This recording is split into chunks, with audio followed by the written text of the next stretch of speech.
no sellel maailmas siin ei ole mitte ainult üks maailmameister, siin on neid palju ja Kirt, ma segan siin, tere. Tere. Tõelised spordimehed on kohal.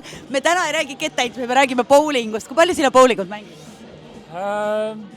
Ikkagi aeg-ajalt satun, et selles mõttes, et mul on niisugune väike poeg, et talle bowling väga meeldib ja ma arvan, et niisugune paari kuu tagant ikka satume ja mängime ja tunneme sellest mängust rõõmu.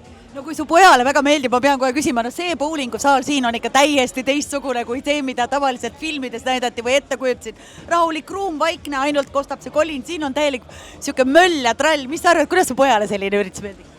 No ma arvan, täna kui ma koju lähen, et ega ma ei julgegi öelda, et ma siin sellises Eesti kõige moodsamas bowlingukeskuses käisin, aga ma arvan, et kindlasti me oleme varsti siia tulemas.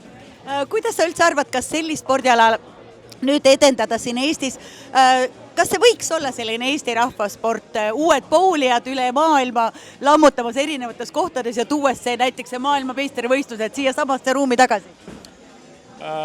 No kindlasti selles mõttes see keskkond seda võimaldab, aga ma arvan, et see põhiväärtus seisneb ikkagi sellises harrastusspordis, et ikkagi ma arvan, mina isegi oma tippspordi ajal kasutasin bowlingut sellise hea meelelahutusena, millega siis võib-olla natukene mõtteid sellistelt suurtelt eesmärkidelt kõrvale juhtida, aga samas sellises sportlikus võtmes nautida natukene täpsust, natukene õnne, natuke sellist mõnusat õhkkonda.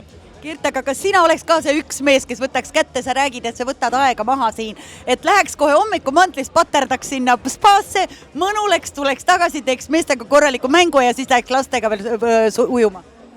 Miks mitte, ma arvan, et selles mõttes, et see ongi ju selle maja kontseptsioon, et tegelikult võimalusi on lõputult ja ma arvan, kui me räägime tänasel hetkel ka sellisest võib-olla vaimsest tervisest, siis aeg-ajalt ikkagi tuleb see aeg totaalselt maha võtta ja teha selliseid mõnusaid asju, mis siis võib-olla seda vaimu kosutavad.